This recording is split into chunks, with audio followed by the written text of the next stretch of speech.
अस्सलाम वालेकुम नाज़रीन, आप देख रहे हैं JN न्यूज़ HD। आइए एक नजर डालते हैं आज की अहम खबरों पर। खबर शामिल करते हैं सियालकोट से। सैयद अंसर बादशाह रिपोर्ट करते हैं सियालकोट के अवाम चोरों डकैतियों के सहारे। सियालकोट में डाकू राज। थाना मुरादपुर के मुतलका इलाका गोहदपुर चौक अफजल ट्रेडर्स पर डकैती की दूसरी बड़ी वारदात से तमाम दुकानदारों में खौफ और हरास फैल गया। दुकानदारों का कहना था कि थाना मुराद की पुलिस ख्वाब खरगोश के मजे ले रही है और हमें डाकुओं के रहमो करम पर छोड़ दिया गया है।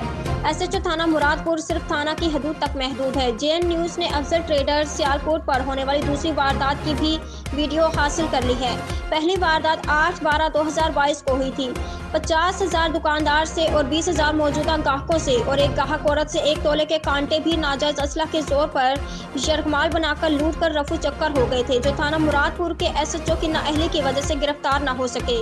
और आज फिर 1/1/2023 को रात 7:30 के करीब दोबारा डकैतियों ने फिर पुलिस से बेखौफ होकर जुर्रत का मुजाहरा करते हुए असला के जोर पर दुकानदार को यरगमाल बनाकर तकरीबन 2,50,000 नकद लेकर रफू चक्कर हो गए।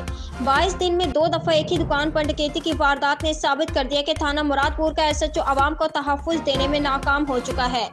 याद रहे गुज़श्ता चंद साल कबल गोहदपुर चौक में एक ही दुकान पर दूसरी दफा डकैती की वारदात के दौरान डकैतियों ने 2 भाइयों को कत्ल कर दिया था और चंद माह बाद कत्ल होने वाले के बाप को भी डकैतियों ने कत्ल कर दिया था। दुकानदारों का कहना है कि एक ही दुकान पर चंद दिनों में 2 बार डकैती होना SHO थाना मुराद पर एक सवालिया निशान है। SHO को फिलफोर तब्दील करके किसी ईमानदार पुलिस ऑफिसर को तैनात किया जाए और डकैतियों को फौरी गिरफ्तार करके हमारा माल मसरूका वापस किया जाए। अहले इलाका के IG पंजाब RPO गुजरावाला और DPO सियालकोट से अपील है कि डाकुओं को जल्द से जल्द गिरफ्तार किया जाए और हमें तहफ़्फ़ुज़ दिया जाए।